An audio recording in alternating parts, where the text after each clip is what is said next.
So Vince is a piece of shit as far as I'm concerned. That was Goldberg, and he's not alone. From backstage strangulations and steroid scandals to broken promises and billion-dollar betrayals, WWE legends have finally broken their silence on Vince McMahon. Jaw-breaking punches, wedding day firings, and allegations so dark they shook the entire industry. What these icons revealed will change everything you thought you knew about the chairman. Starting with Bret Hart.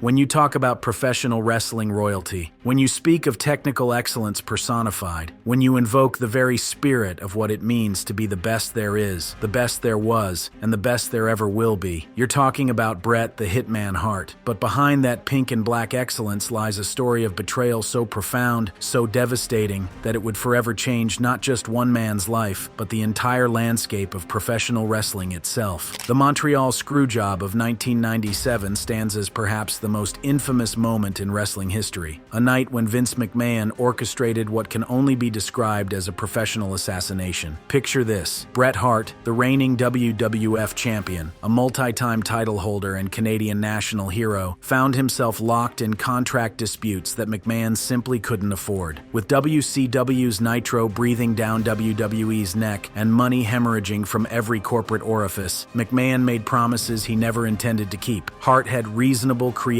control written into his contract, a clause that should have protected him from exactly what was about to unfold. He refused to drop the title to Shawn Michaels in his home country of Canada, and rightfully so, given that Michaels had accused him of having an affair, leading to legitimate backstage altercations between the two. But McMahon had other plans, darker plans, plans that involved referee Earl Hebner ringing the bell while Hart was locked in his own finishing move, the sharpshooter, declaring a submission that never actually occurred. The aftermath was explosive.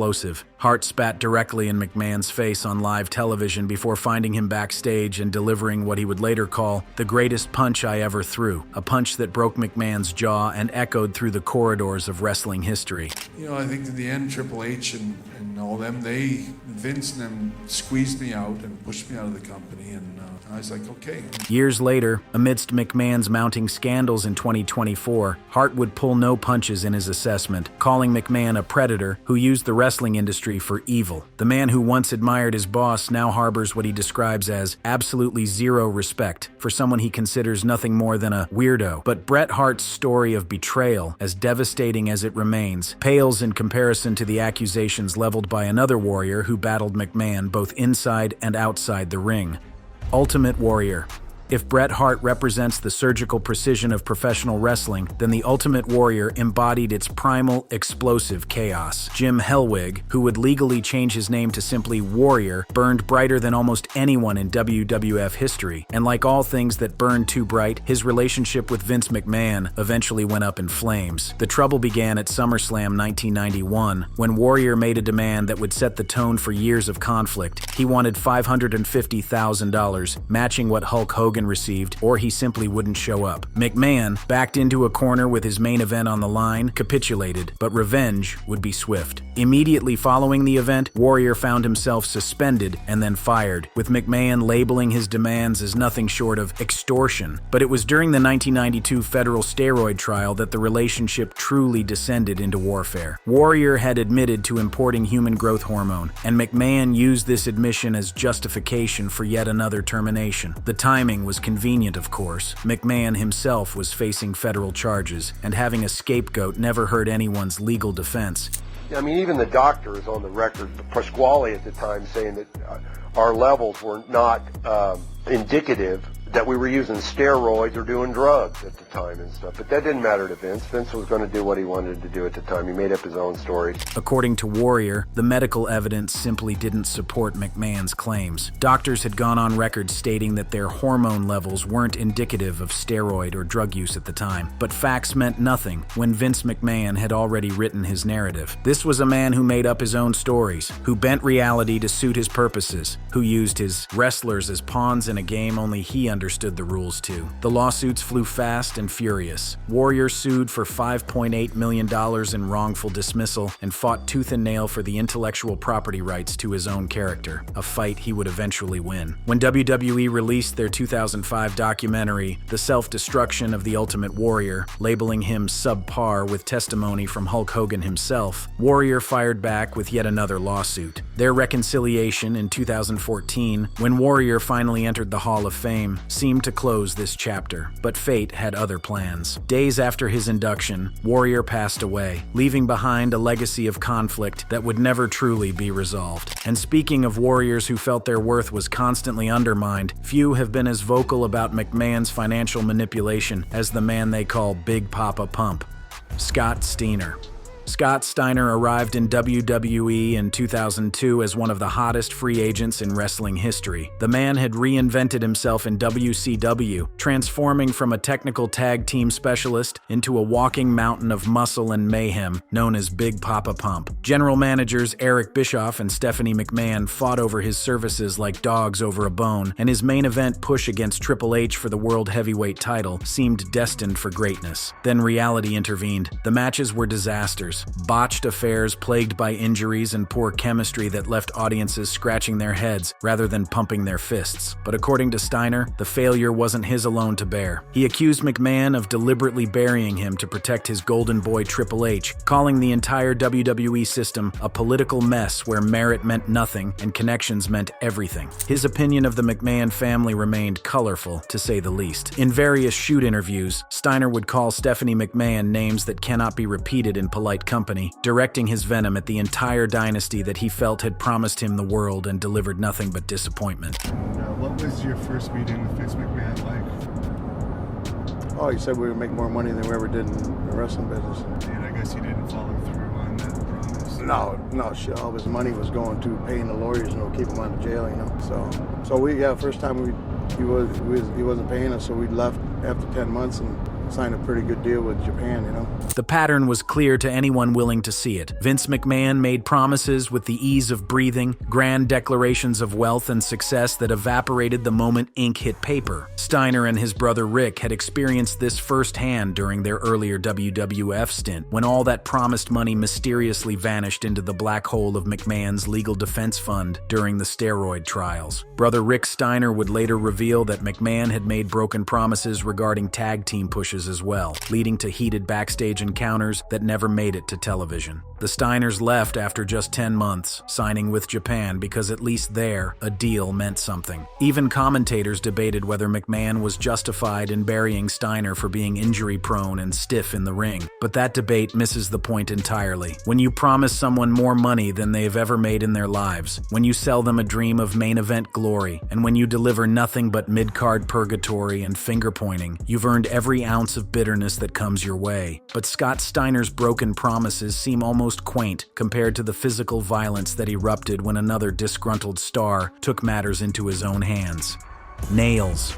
In December 1992, in a cramped office in Green Bay, Wisconsin, Kevin Wacholz, better known as Nailz, did something that wrestlers had fantasized about for years. He put his hands on Vince McMahon. But this wasn't a storyline. This wasn't scripted entertainment. This was raw, unfiltered violence born from genuine financial grievance. The confrontation centered on money, specifically the guaranteed money that Nailz claimed McMahon owed him from Survivor Series, where he'd lost a nightstick match to Big Boss Man. According to multiple eyewitness accounts, Nailz didn't just confront McMahon, he allegedly knocked him out of his chair and strangled him for several agonizing minutes until officials like Sergeant Slaughter, Gorilla Monsoon, and Dave Hebner managed to intervene. Nailz was fired immediately, but the story was far from over. In what many consider a preemptive legal strike, Nailz called the police and accused McMahon of sexual assault, claims that were eventually dropped, just as McMahon's counter-accusations of extortion for $150,000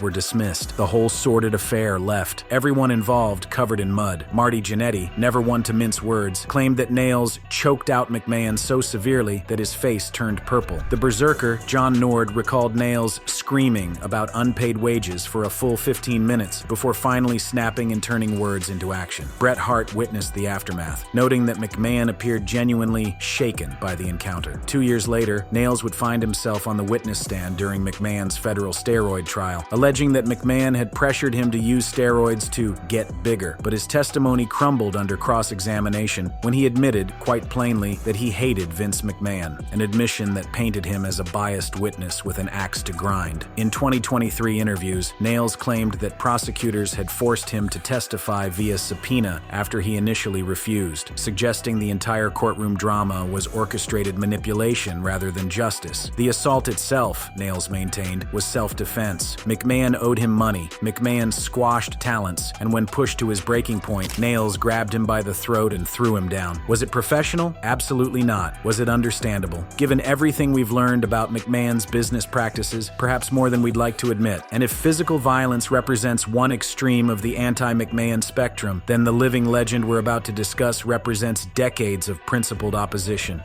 Bruno Sammartino.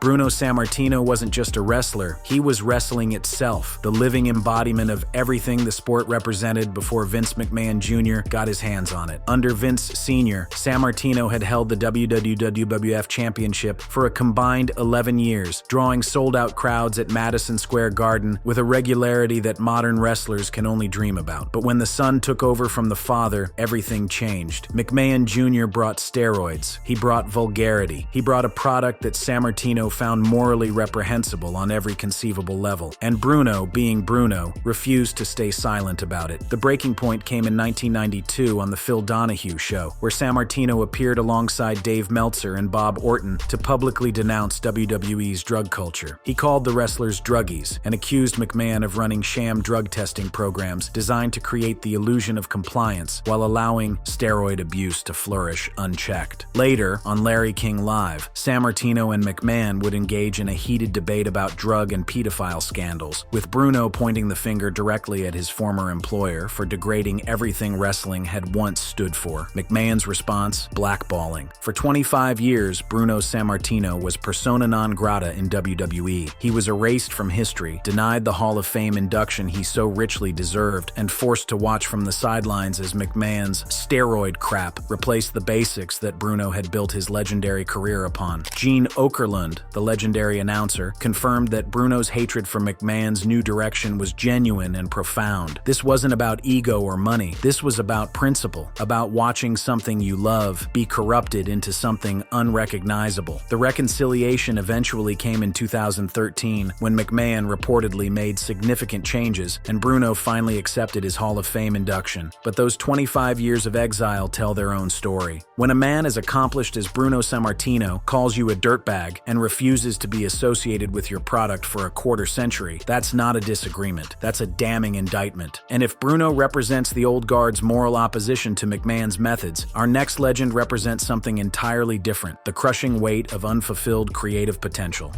Jon Moxley.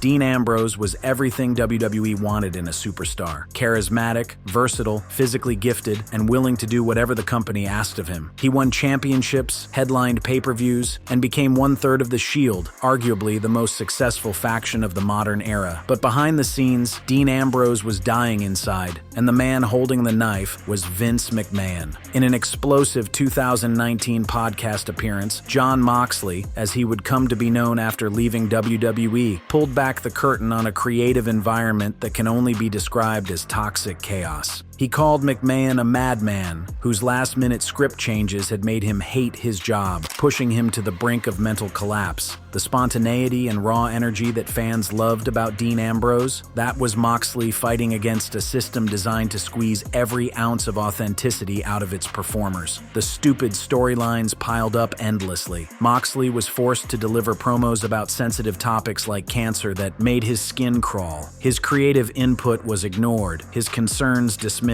his passion slowly extinguished by a machine that valued control over quality. He described the environment as toxic, with fellow superstars privately agreeing that the situation was a mess unlikely to ever change. When Moxley finally requested his release in 2019, it wasn't a negotiating tactic, it was a desperate escape from a situation that was killing him mentally. His debut in AEW represented more than just a career move. It was, in his own words, a goal to prove Vince's his way sucks. Paul Heyman, ever the company man, would later call Moxley's attitude toxic, but Moxley countered that the toxicity flowed from the top down. When your boss is a self-described madman making decisions based on whims rather than wisdom, what choice does anyone have but to either comply or escape? Moxley chose escape, and he's never looked back, but at least he got out with his health relatively intact. Our next legend wasn't so lucky, suffering through what he describes as systemic underpayment and bullying that left him wishing for something far darker than mere professional failure.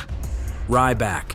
Ryan Reeves burst onto the WWE scene as Ryback, a character seemingly destined for main event glory. The "Feed Me More" chants echoed through arenas worldwide as this imposing figure demolished opponent after opponent, building toward what seemed like an inevitable championship reign. Then, as with so many others before him, the machine turned against him.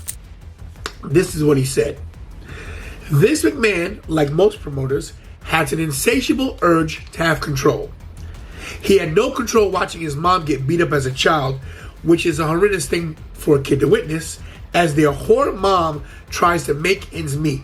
According to Ryback, McMahon's psychological makeup explains everything about how he runs his company. The need for absolute control, the inability to let others shine, the constant undermining of anyone who threatens to become bigger than the brand. All of it traces back to a man who, as a child, had no control over the chaos surrounding him. It's almost sympathetic until you remember that understanding someone's trauma doesn't excuse the trauma they inflict on others. Ryback accused McMahon of systematic underpayment, claiming that the financial structures within WWE were designed to exploit talent while enriching the McMahon family. Injuries were ignored, concerns dismissed, and anyone who complained found themselves mysteriously losing matches and disappearing from television. But the accusation that cuts deepest is the one about hypocrisy. McMahon ran highly publicized anti-bullying campaigns, positioning WWE as a company that stood against harassment and intimidation, while allegedly running his locker room like a tyrant, mistreating workers, and creating an environment of fear. Ryback called McMahon a piece of shit bully, a label he's never retracted. The connection to broader scandals didn't escape Ryback's notice either. He tied McMahon's behavior to darker allegations like the Ring Boys abuse scandal, suggesting a pattern of enabling exploitation that extended far beyond mere financial grievances. When Ryback said the world would be better without McMahon, he wasn't speaking from professional disappointment alone. He was speaking from a place of moral condemnation. Ryback left WWE in 2016 over contract disputes, but his voice has only grown louder in the years since. Every podcast, every interview, every social media post carries the same message. Vince McMahon is not the genius visionary the industry pretends he is. He's something far darker, far more dangerous, and far more deserving of consequences than he's ever faced. But if Ryback's criticisms focus on recent injustices, our next legend carries a grievance spanning nearly 3 decades.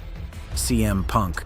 Phil Brooks, better known to the wrestling world as CM Punk, detonated a bomb in the summer of 2011 that changed professional wrestling forever. Sitting cross-legged on the entrance ramp with a live microphone and minutes left before his contract expired, Punk delivered what would become known as the pipe bomb, a promo so devastating, so honest, that it blurred the line between fiction and reality in ways the industry had never seen. McMahon, Punk declared, was a millionaire who should be a billionaire, a man surrounded by glad-handed, nonsensical douchebag yes men like John Laurinaitis. He called Stephanie McMahon idiotic and Triple H a doofus, dropping names that WWE had forbidden anyone from speaking: Brock Lesnar, Paul Heyman, Colt Cabana. The promo was electric, dangerous, and according to Punk, mostly improvised, though McMahon had approved an outline and even requested that Punk include digs at his own daughter. The aftermath should have been glorious. Punk won the WWE Championship from John Cena at Money in the Bank in one of the greatest matches in wrestling history.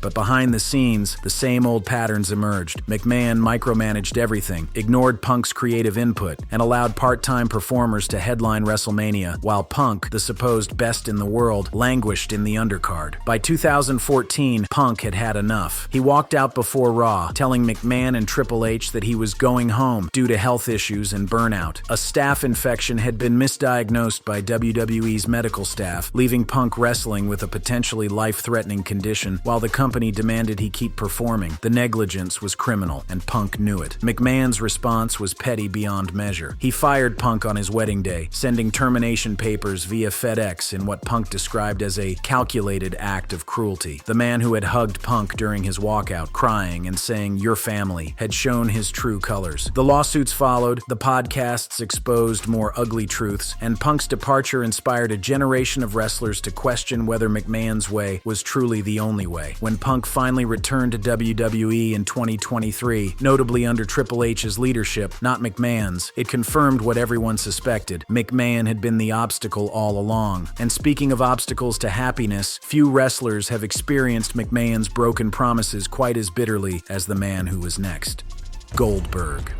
Bill Goldberg was supposed to be a wrestling legend. In WCW, he was exactly that, an unstoppable force of nature who captured the imagination of millions and proved that sometimes the simplest character is the most effective. But his WWE runs have been marked by something else entirely: broken promises, poor booking, and a bitterness that has only deepened with time. His first stint in 2003-2004 was a disaster of miscommunication and mismatched expectations. Goldberg was forced into bad matches, poorly utilized, and ultimately let go without the send-off his career deserved. When he returned in 2016, hope flickered briefly. McMahon seemed to understand Goldberg's value, using him effectively in short, explosive appearances that played to his strengths. Then came 2022, and with it, another broken promise. So Vince is a piece of shit as far as I'm concerned. According to Goldberg, McMahon had made a verbal agreement. After putting over Roman Reigns at Elimination Chamber, Goldberg would receive a proper retirement match. It was a fair deal. Goldberg had done the job, elevated the company's chosen champion, and asked for nothing more than a dignified ending to his legendary career. McMahon reneged. The promise vanished into thin air, another casualty of McMahon's famous selective memory. Despite earning 7 figures for short matches, despite always treating McMahon with respect, despite doing everything that was asked of him, Goldberg was denied the one thing that mattered most: closure. In later interviews, Goldberg has tried to separate his feelings about McMahon, the businessman, from McMahon, the person, noting that Vince always treated me wonderfully in day-to-day interactions. But that's precisely what makes the betrayal sting so deeply. When someone treats you well to your face while stabbing you in the back professionally, the cognitive dissonance is almost unbearable. When asked about the mounting allegations against McMahon in recent years, Goldberg has declined to comment, citing his absence from those situations. But his assessment of McMahon's character, that remains unchanged. Some might say that words like piece of shit are too harsh for a business dispute. Then again, when a man's word means nothing, when promises are made only to be broken, when decades of loyalty are repaid with betrayal, what other words are there? And if Goldberg's grievances center on personal promises, our final legend's concerns extend to something far broader.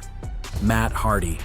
Matt Hardy has seen it all. From his early days as one half of the Hardy Boys, through the infamous Edge-Lita love triangle that blurred the lines between reality and storyline, to his current role as an elder statesman of professional wrestling, Hardy has witnessed the McMahon machine from every possible angle, and what he's seen has left him calling for something unprecedented: accountability. The 2005 scandal defined a turning point in Hardy's relationship with WWE. When Edge and Lita's real-life affair became public knowledge, Hardy found himself fired, not for any professional failing, but for being the victim of circumstances beyond his control. McMahon, ever the opportunist, eventually rehired him to capitalize on the controversy, turning genuine heartbreak into a storyline feud. It was exploitation in its purest form, and Hardy never forgot it, but it's McMahon's behavior over the broader span of his career that concerns Hardy most. In 2024, amid the mounting scandals and allegations, Hardy spoke out about what he believes is a pattern of bad and terrible things that McMahon must be held accountable for. According to Hardy, McMahon got off on making people uncomfortable, a characterization that takes on darker implications given the nature of recent allegations. Hardy heard about Janelle Grant's assault claims. He learned of incidents involving therapists in 2006. When the Netflix documentary attempted to separate Vince, the person, from Mr. McMahon, the character, Hardy found the distinction hard to maintain. The man and the monster were one and the same. The creative decline Hardy witnessed firsthand only only reinforced these concerns. From 1998 to 2019, he watched McMahon's grip on the product become increasingly abusive, prioritizing shock value over storytelling, exploitation over entertainment. The PG era that McMahon supposedly championed to focus on families felt hollow when set against the backstage culture Hardy experienced. What makes Hardy's testimony particularly compelling is his refusal to completely condemn McMahon as a businessman while still demanding moral accountability. He acknowledges the genius it took to build WWE into a global phenomenon. He recognizes the opportunities McMahon provided to countless performers, but he also understands that genius and morality are not the same thing, and that success in business does not excuse failure as a human being. When Matt Hardy calls for accountability, he's not speaking from bitterness alone. He's speaking from decades of observation, from witnessing pattern after pattern of behavior that the wrestling world chose to ignore because the machine kept making money. Now that the machine has stumbled, now that the allegations have mounted, now that the world is finally paying attention, Hardy wants to ensure that the reckoning is real. If you enjoyed this video, click on any of the links on your screen.